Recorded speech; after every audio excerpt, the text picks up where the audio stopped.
اس دن سے اعلان ہو گیا اب یہ میرا مدینہ ہے، میرا شہر ہے، یہ بلا کی جگہ نہیں، آفت کی جگہ نہیں، مصیبت کی جگہ نہیں، رحمت کی جگہ ہے، رحمت کا مرکز ہے۔ اب جو کہے اسے طیبہ کہے، تابہ کہے، طیبہ کہے، اس لیے کہ یہ اب رحمتوں کا مرکز بن گیا ہے۔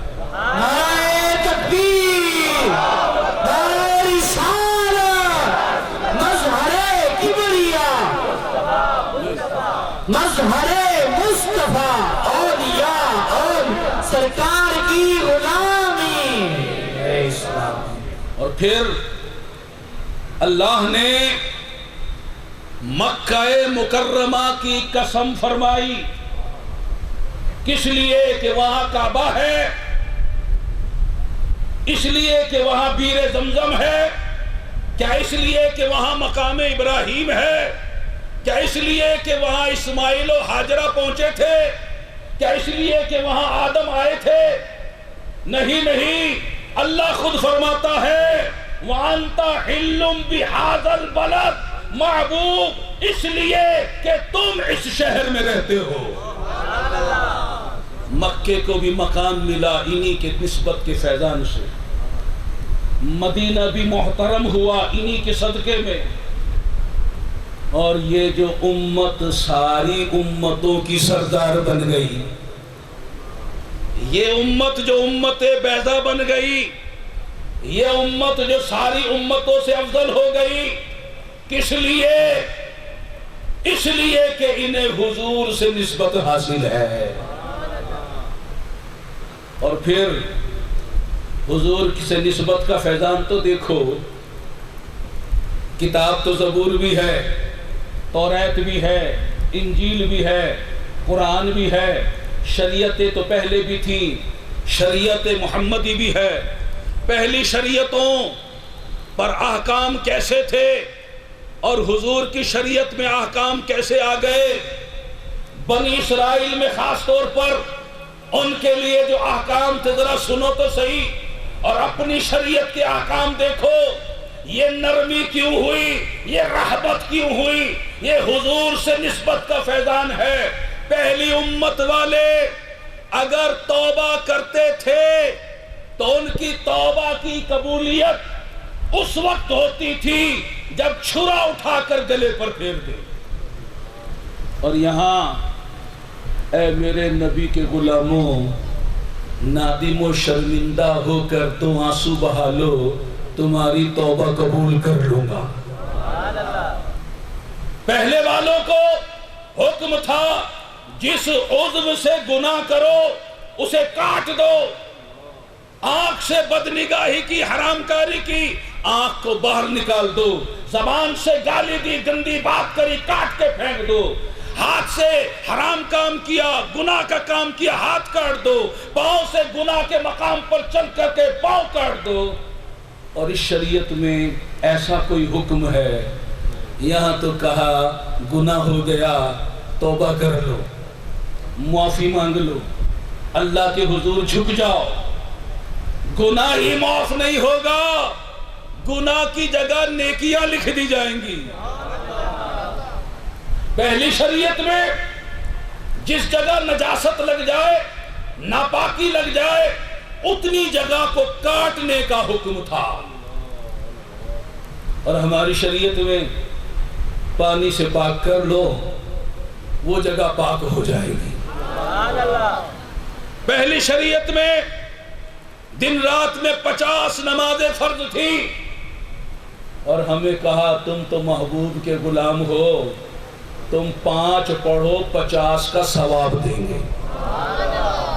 پہلی شریعت میں 25% زکوٰۃ تھی کہ مال کا 1/4 حصہ زکوٰۃ میں دو، اور محبوب کے غلاموں کو کہا تم صرف 2.5% دے دیا کر۔ وہ دن رات گناہ کرے، ان کے گھر کے دروازے پر لکھ دیا جاتا تھا غیب سے کہ اس نے چوری کی ہے، ڈاکہ ڈالا ہے، سود لیا ہے، رشوت لی ہے، زناکاری کی ہے، جوا کھیلا ہے، ان کے دروازے پر لکھ دیا جاتا، بدنام ہو جاتے۔ اور محبوب کے غلاموں سے کہا تم تو نبی محبوب کے غلام ہو، تم پر ہم اپنی شان ستاری دکھائیں گے، تمہارے عیبوں پہ پردے ڈالیں گے۔ قربانی کیا کرتے تھے وہ لوگ، قربانی کا گوشت کھانے کی اجازت نہیں تھی۔ قربانی کا گوشت لے کر میدان میں رکھ دیتے، آسمان سے غیب سے آگ آتی، وہ ان کا گوشت لے جاتی، اس کی قربانی قبول۔ جس کا گوشت آگ نہ لے جاتی اس کی قربانی مردود۔ ایک تو گوشت کھانے کی اجازت نہیں، دوسرا سب کو پتہ چل جاتا کس کی قربانی قبول ہوئی کس کی نہیں ہوئی۔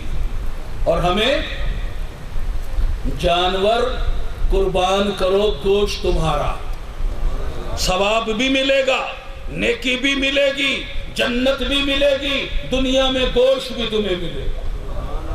اور پھر کوئی بدنامی نہیں، کس کی قبول ہوئی کس کی نہیں ہوئی، اس کو پردے میں رکھا گیا۔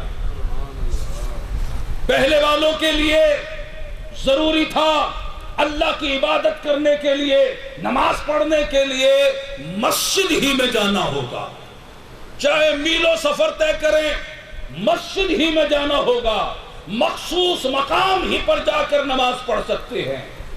اور محبوب ہم نے تیرے لیے تیرے غلاموں کے لیے ساری زمین کو مسجد بنا دیا، سجدہ گاہ بنا دیا۔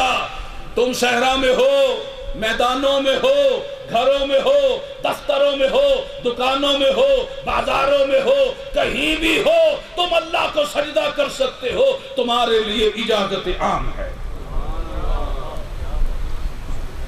اور پھر پہلی امتوں میں سے وہ امتیں جو سرکش ہوئی، انہیں نیست و نابود کر دیا گیا، عذاب آیا، ساری امت تباہ۔ محبوب آپ کی امت کو ہم یہ عذاب نہیں دیں گے، اجتماعی عذاب میں مبتلا نہیں کریں گے۔ یہ فیضان کیا ہماری کسی عبادت کے نتیجے میں ہے؟ ہرگز نہیں، یہ حضور سے نسبت کا فیضان ہے۔ حضور سے نسبت کے صدقے میں کیسی کیسی عطائیں، رحمتیں، برکتیں، عنایتیں، نوازشیں ہوئیں۔ ان میں سے ایک نوازش شب قدر کی صورت میں ہوئی ہے۔ وَمَا أَدْرَاكَ مَا لَيْلَةُ الْقَدْرِ، تم کیا جانو کہ لیلۃ القدر کیا ہے؟ لیلۃ القدر خیر من الف شہر، شب قدر 1000 مہینوں سے افضل ہے۔ محبوب پہلی امتوں کی عمریں طویل ہوا کرتی تھی، تمہاری امت کی عمریں قلیل ہیں۔ رنجیدہ خاطر نہ ہو، نہ آپ کے غلام ہر سال آپ کے غلاموں کو ایک رات ایسی دیں گے جس ایک رات کی عبادت 1000 مہینوں کی عبادت سے افضل ہوگی۔ اور کتنی افضل ہوگی؟ یہ ہمارا فضل ہے۔ جس کے لیے چاہے 2000 مہینوں کے برابر کر دے، جس کے لیے چاہے 4000 مہینوں کے لیے، جس کے لیے چاہے 10,000 مہینوں کے لیے، جس کے لیے چاہے 1,00,000 مہینوں کے لیے، جس کے لیے چاہے 1 کروڑ مہینوں کے لیے۔ 1000 کی تو بات کی ہے، اس سے افضل بنا دیں گے۔ جس پر جیسا ہمارا فضل ہوگا اس کے لیے ویسی وہ رات ہو جائے گی۔ ارے یہ سارا حضور سے نسبت کا فیض نہیں تو کیا ہے؟ پہلے نبیوں کے لیے جبریل نازل ہوتے تھے، اترا کرتے تھے۔ ذرا غور تو کرو، امت مصطفیٰ کے لیے جبریل اتر رہے ہیں، تنزل الملائکۃ والروح، کہ شب قدر میں آسمان سے فرشتے بھی اترتے ہیں، جبریل بھی اترتے ہیں۔ آسمان کے سارے فرشتے غلامان مصطفیٰ کے استقبال کے لیے، انہیں دعائے مغفرت دینے کے لیے انہیں بشارت جنت سنانے کے لیے زمین پر آتے ہیں، اور خود جبریل بھی زمین پر آ جاتے ہیں۔ چنانچہ حدیث پاک میں ہے جب شب قدر آتی ہے تو جبرائیل فرشتوں کی جماعت کے ساتھ زمین پر آتے ہیں اور ہر اس بندے کے لیے بخشش کی دعا کرتے ہیں جو کھڑے یا بیٹھے اللہ تعالیٰ کی عبادت کر رہا ہو۔ اور کتابوں میں یہ بھی بیان ہوا کہ جبرائیل امین ہر عبادت گزار سے اس رات مصافحہ کرتے ہیں، اور ان کے مصافحہ کرنے کی علامت یہ ہے کہ دل نرم ہو جاتا ہے، رونگٹے کھڑے ہو جاتے ہیں، آنکھوں سے آنسو روا ہو جاتے ہیں۔ یہ اس بات کی علامت ہے کہ اس خوش نصیب امتی سے، غلام مصطفیٰ سے، فرشتوں کے سردار جبریل امین نے خود آ کر خود مصافحہ کیا ہے۔ یہ شب قدر اللہ کی نعمت ہے، یہ اللہ نے محبوب کی خاطر غلاموں کو عطا فرمائی ہے۔ میرے آقا صلی اللہ علیہ وسلم ارشاد فرماتے ہیں جس نے ایمان کے ساتھ حالت مومن، حالت اسلام میں ثواب کی نیت سے اللہ کی رضا کے لیے اخلاص کے ساتھ شب قدر میں قیام کیا، اس کے پچھلے گناہ بخش دیے جائیں گے، وہ گناہوں سے پاک ہو جائے گا، وہ اس طرح ہو جائے گا جیسے اس دن تھا جس دن اس کی ماں نے جنا تھا۔ یہ شب قدر کی برکت کیسے ملی؟ یہ میرے نبی کا وسیلہ ہے، یہ میرے حضور کا صدقہ ہے، یہ نسبت مصطفیٰ کا فیضان ہے۔ سیدہ عائشہ صدیقہ طیبہ طاہرہ رضی اللہ تعالی عنہا بارگاہ رسالت صلی اللہ علیہ وسلم میں عرض کرتی ہیں یا رسول اللہ صلی اللہ علیہ وسلم، اگر میں شب قدر پالوں تو اللہ تعالیٰ سے کیا دعا کروں؟ رسول اللہ صلی اللہ تعالی علیہ وسلم نے فرمایا تو اللہ تعالیٰ کی جناب میں عرض کر اللہم انک عفو تحب العفو فاعف عنی، اللہم انک عفو تحب العفو فاعف عنی، اللہم انک عفو تحب العفو فاعف عنی۔ اے اللہ تو معاف فرمانے والا ہے، معافی کو پسند فرماتا ہے، معاف کرنے کو پسند فرماتا ہے، پس مجھے معاف فرما۔ سبحان اللہ۔ تو یہ رات معافی مانگنے کی رات ہے، یہ رات بخشش کی رات ہے، یہ رات توبہ کی رات ہے، اللہ کی جناب میں جھولیاں پھیلانے کی رات ہے، بارگاہ رب سے خیرات لینے کی رات ہے، رب کی جناب میں گڑ گڑانے کی رات ہے، آنسو بہانے کی رات ہے، رونے کی رات ہے، معافی مانگنے کی رات ہے، ندامت و شرمندگی سے بارگاہ رب العزت میں توبہ استغفار کرنے کی رات ہے۔ تو اس رات میں توبہ کرو، استغفار کرو، رسمی توبہ نہیں، پکی توبہ کرو، مارس توبہ نہیں، توبہ پر استقامت بھی مانگو، ایسی توبہ کہ توبہ کے بعد جس پر بندہ قائم رہے۔ الاستقامت فوق الکرامہ، نیکی پر قائم رہنا، توبہ پر قائم رہنا، دین پر قائم رہنا، تقوی پر قائم رہنا، یہ تو کرامت سے بڑا کام ہے۔ تو اللہ کی جناب میں ایک ایک گناہ سے توبہ کرو، اور پھر توبہ کرنے کے بعد گناہوں کی طرف مت دیکھو، گناہوں کی طرف مت پلٹو۔ گزشتہ سالوں کا ہمارا مشاہدہ ہے کہ ماہ رمضان میں مسجدیں آباد ہو جاتی ہیں،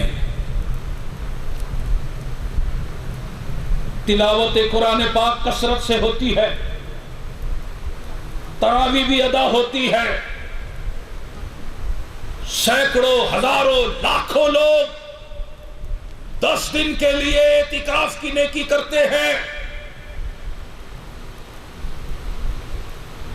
صورتیں بھی نورانی دکھائی دیتی ہیں، ہاتھوں میں تسبیحاں نظر آ رہی ہوتی ہیں، ہر آدمی اللہ کی یاد میں مشغول دکھائی دیتا ہے، مگر جیسے ہی ماہ رمضان رخصت ہوتا ہے یہ ساری بہار خزاں میں تبدیل ہو جاتی ہے، عید کا چاند نظر آتا ہے، چاند نظر آنے کے بعد آنے والی عشاء کی نماز لوگ قضا کر دیتے ہیں، جنہوں نے سارا مہینہ ایک نماز قضا نہیں کی تھی چاند رات عشاء قضا کر دیتے ہیں۔ صبح عید کا دن ہے، نماز عید تو پڑھتے ہیں مگر فجر نہیں پڑھتے۔ شیطان جیسے ہی قید سے آزاد ہو کر آتا ہے اس سے دوستی لگا لی جاتی ہے، اسے گلے لگا لیا جاتا ہے، اور وہ شیطان آتے ہی ہماری توبہ کو توڑوا دیتا ہے، ہمارے ذوق عبادت کو ختم کر دیتا ہے، ہمارے تقوی کو ضائع کر دیتا ہے۔ وہ سارا مہینہ اللہ اللہ کرنا بھول گئے، مسجد میں جانا بھول گئے، سجدے کرنا بھول گئے، تلاوت کرنا بھول گئے، اللہ کی یاد بھول گئے۔ اب عید کا دن کیا آیا، چھوٹا بڑا مرد عورت سب مادر پدر آزاد ہو گئے۔ عید کے دن کھلم کھلا گناہ ہو رہے ہیں، اعلانیہ گناہ ہو رہے ہیں، بچہ بچہ بڑا بڑا گناہ کرنا اپنا حق سمجھ رہا ہے۔ عید کے دن فجر بھی گئی، ظہر کا پتہ نہ چلا، عصر بھی قضا ہو گئی، مغرب و عشاء کی بھی کوئی پرواہ نہ رہی، مسجدیں خالی دکھائی دے رہی ہیں، نمازیوں کو ڈھونڈ رہی ہیں۔ یہ کل تک کے نمازی سینما گھر کی زینت بن گئے ہیں، تفریح گاہوں میں پھر رہے ہیں، آوارہ گردی کر رہے ہیں، بدنگاہیاں کر رہے ہیں، جوا کے اڈے پہ پہنچے ہوئے ہیں، شراب کے اڈے پر پہنچے ہوئے ہیں، ہوٹلنگ ہو رہی ہے، عیاشیاں ہو رہی ہے، بدکاریاں ہو رہی ہیں۔ بے حیائی کا مظاہرہ، بے پردگی کا مظاہرہ، جسے دیکھو فلمیں دیکھ رہا ہے، گھر گھر فلمیں چل رہی ہیں، گانے باجے چل رہے ہیں، دکاندار دکان پر فلم چلا رہا ہے، ایک ریڈی والا جو بچوں کے چیزیں لے کر گلی گلی بیچ رہا ہے وہ بھی گانے بجا رہا ہے۔ سارا سال اتنے گناہ نہیں ہوتے جو ایک دن عید کے دن گناہ کیے جاتے ہیں۔ ماں باپ کو پرواہ نہیں ہمارا بیٹا کہاں ہے، ماں باپ نے بھی آزاد کر دیا، جاؤ آج عیاشی کا دن ہے، بے ہودگی کا دن ہے، آج آوارہ گردی کا دن ہے۔ بچوں کو پیسے دے دیے، جاؤ فلمیں دیکھو، ڈرامے دیکھو، گانے دیکھو، عیاشی کرو، آوارہ گردی کرو، تفریح گاہوں میں جاؤ، بدنگاہیاں کرو، مخلوط تفریح گاہیں۔ مجھے بتاؤ کیا مسلمانوں کی عید اسے کہتے ہیں؟ کیا ایسی عید کا معنی ہے خوشی کا دن؟ کیا مسلمان اللہ کی اعلانیہ نافرمانیاں کر کے عید مناتا ہے؟ کیا اللہ تعالی ایسا کرنے والوں سے راضی ہوتا ہے یا ناراض ہوتا ہے؟ ہم نے عید کو یوم وعید بنا لیا ہے۔ سردار اولیاء، شہنشاہ اتقیا، سیدنا غوث الورا شیخ عبد القادر جیلانی محبوب سبحانی رضی اللہ تعالی عنہ فرماتے ہیں، لوگ کہہ رہے ہیں کلید ہے، کلید ہے، خوش ہو رہے ہیں۔ سنو، عبد القادر کے لیے عید کا دن تو وہ دن ہوگا جس دن اپنا ایمان سلامت لے کر دنیا سے جائے گا۔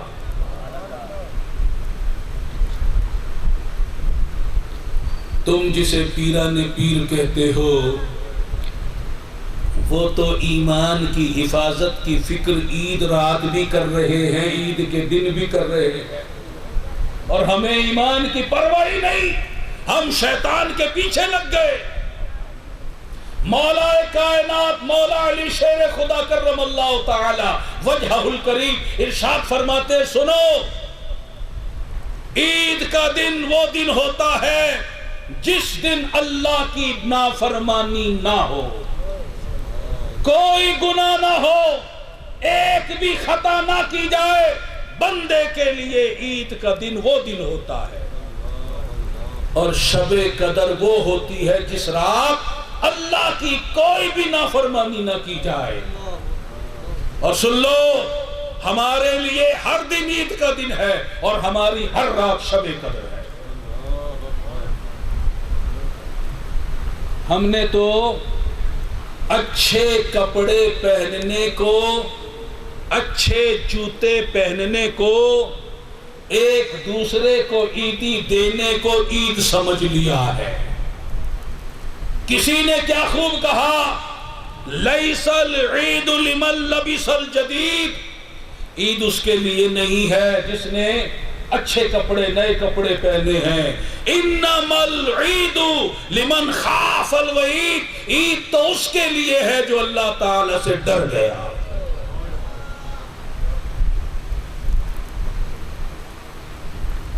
خدایا ہم اپنے کردار پر غور کریں،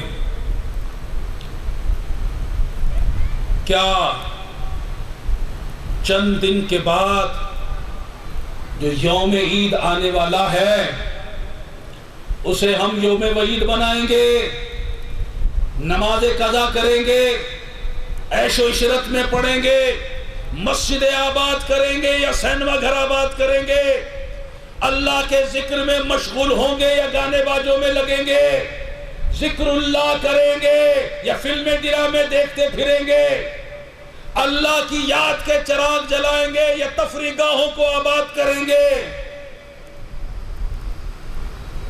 ابھی سے فیصلہ کر لو کہ ہم نے عید کو عید بنانا ہے یا وعید بنانا ہے، شیطان سے دوستی کرنی ہے یا دشمنی کرنی ہے، اس سے لڑنا ہے یا اسے گلے لگانا ہے۔ اگر اللہ کو راضی کرنا ہے، ان روزوں کو قبول کرانا ہے، اعتکاف کو قبول کرانا ہے، تراویح کو قبول کرانا ہے، تلاوت کو قبول کرانا ہے، تو اللہ کو راضی کرنا ہوگا۔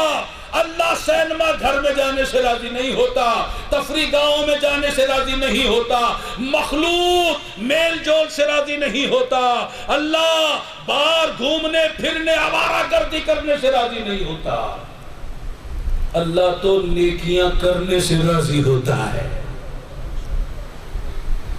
شریعت پر چلنے سے راضی ہوتا ہے، نماز پڑھنے سے راضی ہوتا ہے، ذکر و درود سے راضی ہوتا ہے۔ اور ہم لوگ گناہوں میں پڑھ کر اللہ کو بھول جاتے ہیں، آخرت کو بھول جاتے ہیں، اور توبہ بھی کرتے ہیں رسمن۔ حدیث پاک میں فرمایا کہ جو گناہ پر قائم رہتے ہوئے توبہ کرے، گناہ چھوڑنے کا پکا عزم نہیں، مگر توبہ کرتا ہے، وہ توبہ نہیں کرتا، اللہ سے مذاق کرتا ہے، اور اللہ سے مذاق کرنے والا فلاح پا سکتا ہے؟ ہمارے دلوں میں گناہوں کی لذتیں ہوں، ڈرامے کی لذت، فلم کی لذت، عورتوں کو تاکنے جھانکنے کی لذت، آوارہ گردی کی لذت، تفریح گاہوں کی لذت، اور توبہ کرے، کیسے توبہ قبول ہوگی؟ امام غزالی رحمت اللہ علیہ نقل فرماتے ہیں کیمیہ سعادت میں کہ ایک اللہ کے نبی نے بارگاہ رب العزت میں اپنے امتی کے لیے سفارش کی، مولا وہ توبہ کر رہا ہے، اس کی توبہ قبول فرما لے۔ اللہ تعالیٰ نے ارشاد فرمایا اگر آسمانوں کے سارے فرشتے بھی آ جائیں اور اس کے لیے سفارش کریں، میں اس کی توبہ قبول نہیں کروں گا جب تک اس کے دل میں گناہ کی لذت باقی ہے۔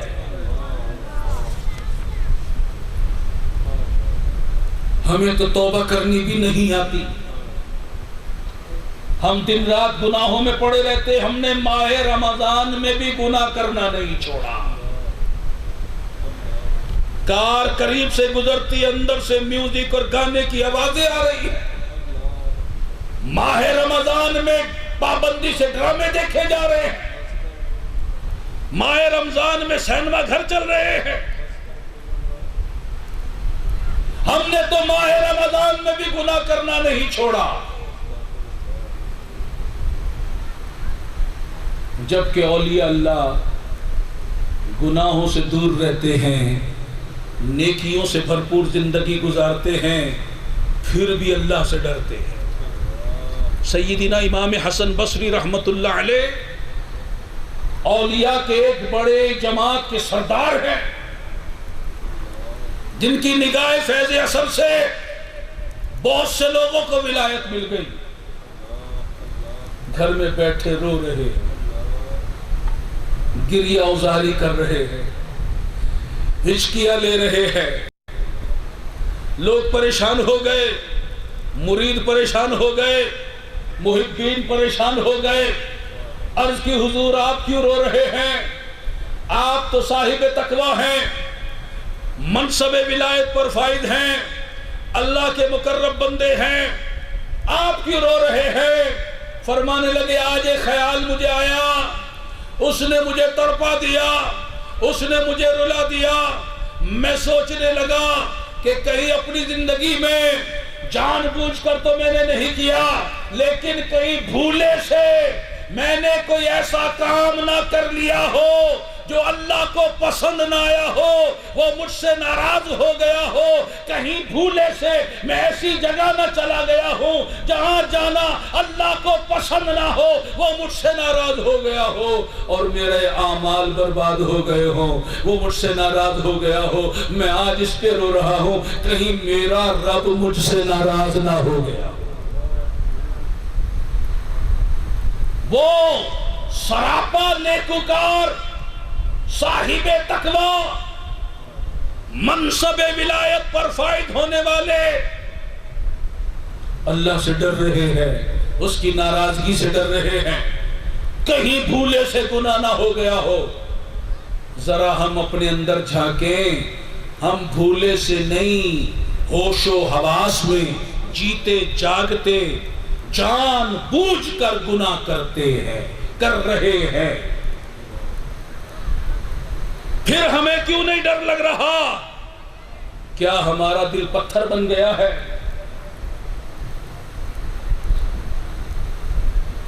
ہمیں آخرت کیوں یاد نہیں آ رہی؟ کیا پل صراط کو بھول گئے کہ جو بال سے باریک تلوار سے تیز ایک طویل راستہ ہوگا، 500 برس کا راستہ؟ کیا میزان عمل کو بھول گئے؟ تجھے اور مجھے فرشتے پکڑ کر اللہ کے دربار میں لے کر جائیں گے، ہر بندے نے اللہ کے حضور حاضر ہونا ہے، اس حاضری کو بھول گئے؟ موت آئے گی، کیا نمازیں قضا کرتے ہوئے مرنا چاہتے ہیں؟ فلمیں ڈرامے دیکھتے ہوئے مرنا چاہتے ہیں؟ گانے باجے سنتے ہوئے مرنا چاہتے ہیں؟ سود رشوت کا لین دین کرتے ہوئے مرنا چاہتے ہیں؟ جھوٹ بولتے گالیاں دیتے ہوئے مرنا چاہتے ہیں؟ ماں باپ کو ستاتے ہوئے ڈر مرنا چاہتے ہیں؟ اللہ کو ناراض کرتے ہوئے مرنا چاہتے ہیں؟ موت کو بھول گئے.